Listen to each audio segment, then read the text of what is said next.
आपके जो हस्बैंड हैं वो आपसे उम्र में कितने बड़े हैं? 10 years। कि बड़ा एक टैबू इशू है जिसको समझा जाता है टैबू इशू, अदरवाइज़ ना हम बच्चों से इस पे हवाले से बात करते हैं, ना हमारे माशरे में इन चीज़ों के ऊपर बात की जाती है। बच्चों के जिस्मानी जो इश्यूज़ हैं या जिनसी इशू हैं उनके हवाले से ना तो हमारे यहाँ यूनिवर्सिटीज़ में, कॉलेजेस में इस पे बात की जाती है। और बच्चों ने कहाँ से सीखना था?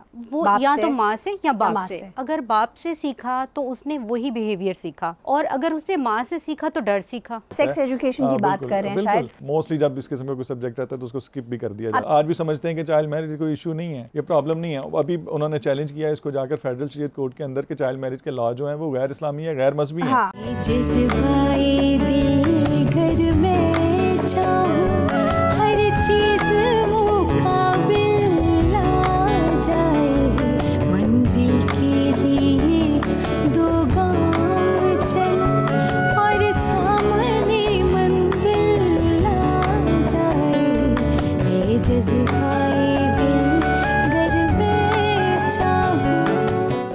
हमारे मुआशरे में क्या कम सिनी की शादी की जगह है और क्या होनी चाहिए? जी सर। जी thank you so much Ayesha, बहुत अच्छा टॉपिक आपने चुना। बच्चों के इस्तेसाल से रिलेटेड भी है क्योंकि हमारे माशरे में अनफॉर्चुनेटली जो बच्चों के मामलात हैं उनके ऊपर इतनी ज़्यादा बात नहीं की जाती अनटिल अनलेस के कोई बहुत ब्रूटल इंसिडेंट ना हो जाए, और उसके भी 4 दिन के बाद हम भूल जाते हैं। उसके बाद हम भूल जाते हैं।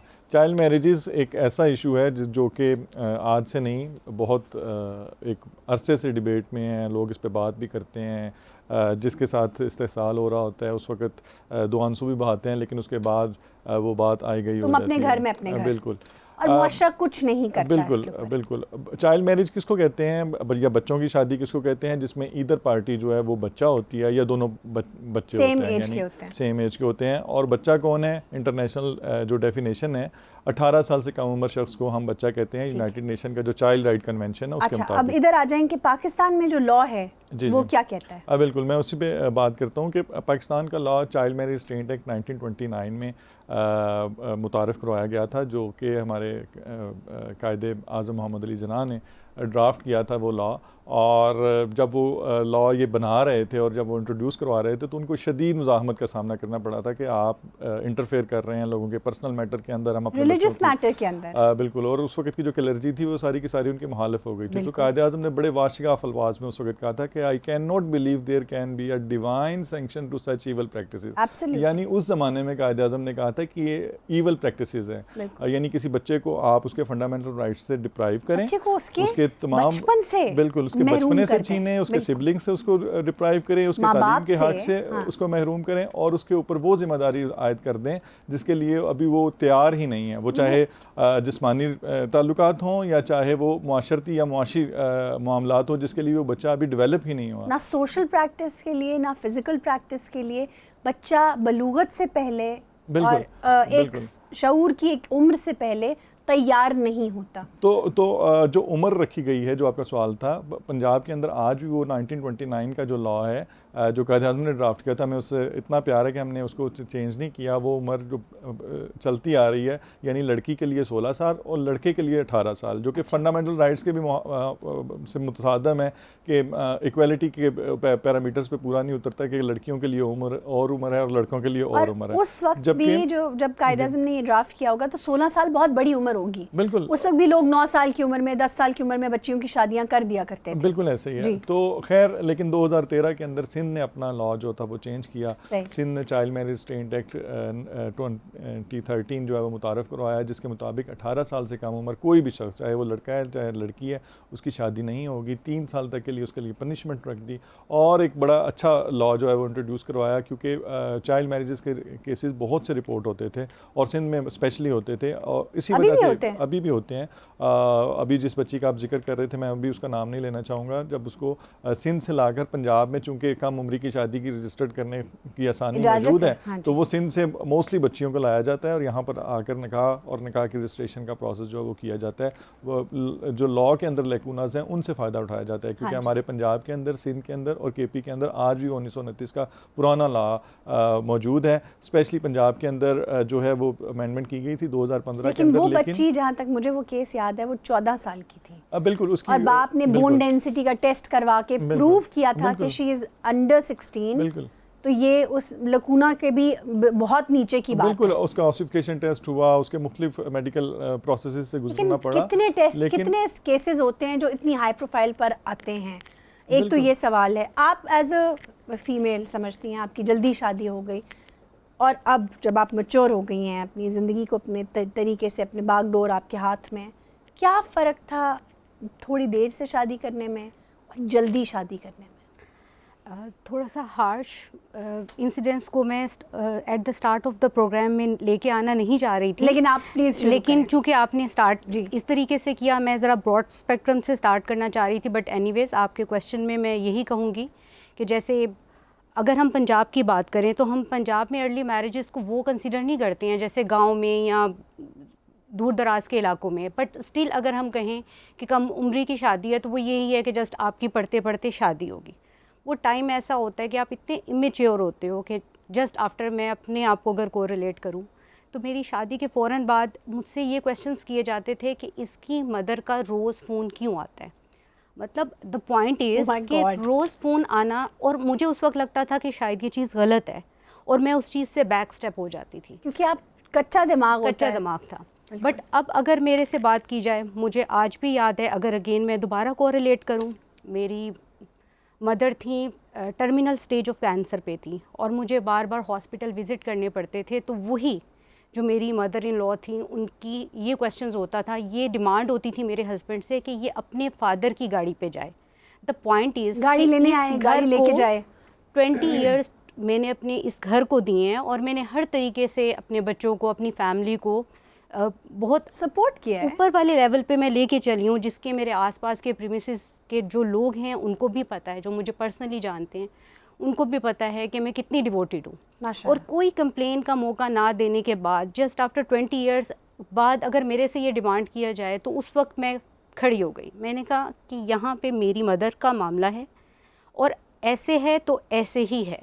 इट्स नॉट पॉसिबल कि मैं, ज़ाहिर है कि सिचुएशन इतनी वर्स वाली थी और वो एक पॉइंट ऐसा था कि अगर मैं अपने आप को अगेन करती, ये सोचती 20 इयर्स बैक पे ले जाके सोचती, तो शायद मैं कभी उस वक्त भी सरेंडर कर जाती, घबरा जाती कि आंटी कह रही हैं तो मुझे कुछ ऐसा नहीं करना चाहिए। और फिर शायद मुझे सारी लाइफ में रिग्रेट रहता कि मेरी माँ इस तरीके से, जब उसको मेरी ज़रूरत थी, मैं उसको सिर्फ इसलिए नहीं दे सकी कि मैं अपना घर बचा रही थी।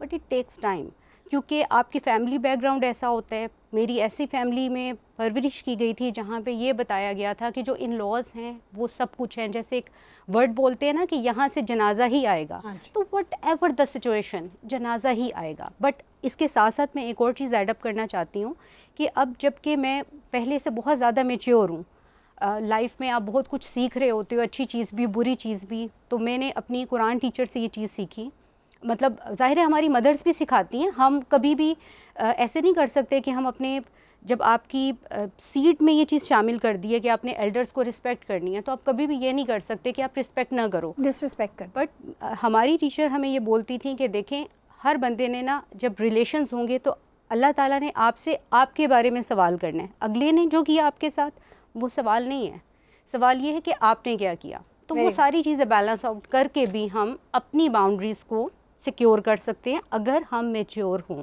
लेकिन अगर आप कम उम्र के हैं, जब आपको इतना समझ नहीं है, उसमें आप बदतमीज़ी भी कर सकते हैं, उसमें आप उसे एक फ्रस्ट्रेशन भी समझ सकते हैं और जल्दी वो घर टूट भी सकता है। उम्र का फ़र्क होने से क्या तफरकात घर में पैदा होते हैं? मुआशरे पे तो हम ज़रा बाद में जाएंगे। बिल्कुल ऑब्वियसली। अब ये उस केस सिनेरियो में हम बात करें जहाँ पर एक फरीक उम्र में ज़्यादा है और एक कम है। मोस्टली आदमी बड़ा है और उसने एक छोटी बच्ची से शादी कर ली, 30 साल का आदमी है, उसने 12 साल की लड़की से शादी कर दी गई है उसकी। बिल्कुल आयशा, बेसिकली जो चाइल्ड अब्यूज़ है ना, वो पावर की गेम है। yes.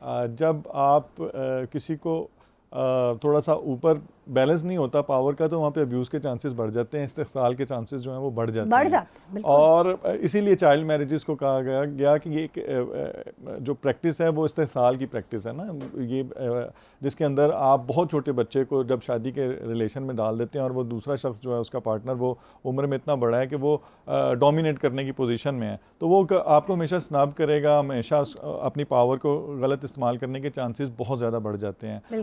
बांग्लादेश के एक चीफ जस्टिस ईमान अली, उन्होंने बड़ी खूबसूरत बात की थी, जो उन्होंने कहा था कि ये चाइल्ड मैरिज है, ये विशियस सर्कल ऑफ पॉवर्टी है, ये गुर्बत का मनहूस चक्कर है कि जिसमें से चूँकि खातून जो है मोस्टली इसमें विक्टिम होती हैं, जिसकी बहुत छोटी उम्र में शादी हो जाती है, ना तो वो इकनॉमिक एक्टिविटीज़ में कंट्रीब्यूट कर पाती है, और अगर करती भी है तो वो इस्तेहसाली नवीयत की होती है, यानी उनसे वो काम करवाया जाता है जो आपकी फैमिली के लिए या आपके उस में जो डोमिनेट कर रहा होता है उसके फ़ायदे के लिए होता है, उसके अपने फ़ायदे के लिए, तो इस्तेहसाली सिचुएशन में वो हमेशा से वो रहती है और उसी चक्कर के अंदर वो घूमता रहता है। साहब मुझे एक बात और बताइएगा, आपका सोशल व्यू भी काफ़ी मुझे ब्रॉड लगता है स्पेक्ट्रम के ऊपर, इसके ऊपर, और इनसे भी हम पूछेंगे, लेकिन इससे पहले कि हम इस पे आगे बढ़ें, ये जो रिश्ता है जो बेजोड़ है, क्योंकि हम आहंगी मेंटली तो नहीं है, फिज़िकली भी ये चीज़ समझ में नहीं आती कि एक 30 साल का आदमी 12 साल की लड़की से शादी करके नस्ल आगे बढ़ाने की बात करें या आगे बढ़े, क्या कॉम्प्लिकेशंस आती हैं? मेडिकली तो हमें पता है कि बहुत कॉम्प्लिकेशंस होती हैं,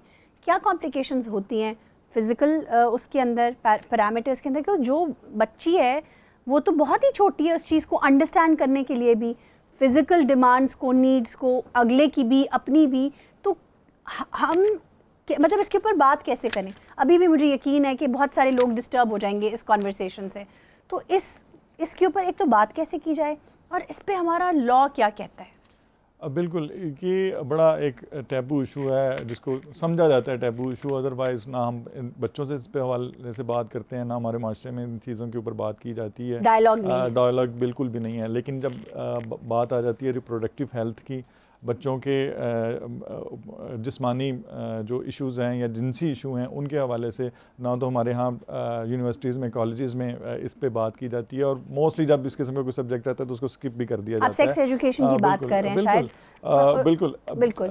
इसमें दोनों चीज़ों का होना, जब भी हम कॉन्ट्रेक्चुअल रिलेशन में जाते हैं, अब तो इसको एक माशरती कॉन्ट्रैक्ट कंसिडर करते हैं ना, आप इसको आसान कर लें, अज़दवाजी ताल्लुक की तरफ जाते हैं। दो अफराद के दरमियान ये कॉन्ट्रेक्चुअल रिलेशन है जिसके अंदर जो है वो स्टेट एक रोल प्ले करती है उसके रजिस्ट्रेशन के हवाले से, उन दोनों की जिम्मेदारियों के हवाले से, और जमानत के लिहाज से कि अगर किसी भी पार्टी के साथ ज्यादती नहीं होनी चाहिए। तो जब उसके अंदर एक बच्चा जिसकी जहनी जो वो नशो-नुमा उस हद तक नहीं हुई और जिस्मानी भी पुख्तगी मौजूद नहीं है, तो आई डोंट नो कि वो रिलेशनशिप कैसे कायम रह सकता है। आप देखें कि आज अचानक देहात में दूर दराज के इलाकों में, और वो अब्यूसिव रिलेशन जिसके अंदर जो डोमिनेट पार्टी है वो हमेशा उसको डोमिनेट करके रखती है और वो चलता रहता है रिलेशन, और अब्यूसिव रिलेशन के नतीजे में आप देखें वायलेंस, आगे से वो सर्कल जो है वो हमेशा चलता रहता है, वो आगे से आगे और आगे से आगे। लेकिन ऐसे में जब उस बच्ची का खामन जो उससे बड़ी उम्र का है, जब वो फौत हो जाता है और बच्चे उसके कद बराबर हो चुके होते हैं, खुद भी तो वो बच्ची होती है, बिल्कुल ऐसे ही, लेकिन उसके बच्चे भी उस जितने ही हो जाते हैं तकरीबन, थोड़े से फ़र्क के साथ, 10-12 साल के फ़र्क के साथ, क्योंकि हर साल एक प्रोडक्शन तो आनी ज़रूरी है हमारे यहाँ। तो 3-4 बच्चों के साथ जब वो बेवा हो जाती है, फिर उसका क्या होता है? बिल्कुल, ये माशरती इशूज़ हम देखते हैं, कोर्ट्स आजकल इन्हीं मामलात के अंदर फंसे हुए हैं ना, जिसके अंदर पूरी फैमिलीज पार्टीज़ हैं, जिसके अंदर वो बच्चे भी कोर्ट्स में आ रहे होते हैं, वो छोटी कम उम्र औरत जिसकी शादी हो गई थी और उसको जो मसाइल का सामना करना पड़ा, और कहीं इनहेरिटेंस के इशू हैं, कहीं तो इनहेरिटेंस के मसाइल में फंस जाती है। बिल्कुल ये मसाइल उनको पेश आते हैं, और अभी इसी वजह से कुछ अफराद जो हैं वो आज भी समझते हैं कि चाइल्ड मैरिज कोई इशू नहीं है, ये प्रॉब्लम नहीं है। अभी उन्होंने चैलेंज किया है इसको जाकर फेडरल शरीयत कोर्ट के अंदर के चाइल्ड मैरिज के लॉ जो हैं वो गैर इस्लामी है, गैर मजहबी है, तो जिसके अंदर फेडरल शरीयत कोर्ट ने पिछले साल हेल्ड किया कि ये गैर मजहबी नहीं है, रियासत अपने जो उसके शहरी हैं उनकी प्रोटेक्शन के लिए, उनके राइट्स की प्रोटेक्शन के लिए इस किस्म के कवानीन जो है वो बना सकती है, कोई मसला नहीं। इसमें जो आपके वाली बात है कि इस्तेहसाल का अंसर बहुत ज़्यादा है ही उसका आंसर। अच्छा, आप इस मौजू पे रोशनी डालें, फिर मुझे आपसे एक सवाल करना। जी, कोर्ट के हवाले के अलावा भी अगर हम एक फैमिली को, लाइफ को देखें और चीज़ों को आसान बनाएं उन ख़वातीन के लिए जो देख रही हैं, तो वो इस चीज़ से बड़ा कोरिलेट करेंगी। जैसे आपने क्वेश्चन किया कि जी अब बच्चे बड़े हो गए, मर्द चला गया या नहीं भी गया, व्हाटएवर, छोड़ गया, नहीं गया, फौत हो गया, बूढ़ा हो गया, मौजूद भी है, पड़ गया, बिस्तर पे पड़ गया, बिल्कुल। अब सिचुएशन ये है कि बच्चों ने कहाँ से सीखना था, वो बाप या से, तो माँ से या बाप से। से। अगर बाप से सीखा तो उसने वही बिहेवियर सीखा, और माँ के साथ भी और अपनी फैमिली लाइफ में अपनी बीवी के साथ भी। बिल्कुल। और अगर उससे माँ से सीखा तो डर सीखा, तो इस्तेसाल सीखा, तो पूरी एक विक्टिम ब्लेमिंग भी होती है हमारे यहाँ कि मतलब जो भी हो वो उस बच्ची का कसूर है, बच्ची पे डाल दो, उसको ये तो ना समझ है, इसको क्या पता है, इसकी जल्दी शादी हो गई थी, चलें आप माफ़ कर दें। अगर जिरगा बैठा भी लिया किसी बात के ऊपर तो उसको यहाँ मतलब घर में भी पंचायतें लग जाती हैं ना, सास ससुर बैठ गए, लड़की के माँ बाप बैठ गए। जो जैसे उन्होंने मिकदाद साहब ने बात की कि जिसके माँ बाप पहले ही कमज़ोर तबके से हैं, वो किस तरह से उठ के आवाज़ उठाएंगे अपनी बेटी के हक के लिए। पंचायतों में कभी जस्टिस नहीं होता, चाहे वो अदालतें हों चाहे वो घर की फैमिली। मैं घर की फैमिली की पंचायत की बात कर रही हूँ कि देखें ना, हमारे यहाँ भी तो जब मसले को सॉर्ट आउट करना होता है तो रिश्तेदार आ जाते हैं, जी आ जाए जी, वड्डे आ जान, फैमिली दे वड्डे आ गए, वो वड्डे आके वो वड्डों का ही साथ देते हैं, वो बच्ची का साथ तो कोई भी नहीं देता। तो कुछ मसलहतन पेरेंट्स कर रहे होते हैं कि वो जाहिर है कि स्टैंड नहीं ले पा रहे होते, उनकी बेटी है, वो बेटी को कहते हैं तुम चुप कर जाओ, तुम समझ जाओ, अच्छा कोई नहीं ठीक हो जाएगा। वो मसला ठीक नहीं होता, बैंडेड लग जाती है उस पर। क्या उम्र का फ़र्क, आपके जो हस्बैंड हैं वो आपसे उम्र में कितने बड़े हैं? 10 years। 10 साल का अरसा फिर भी काफ़ी अरसा समझा जाता है।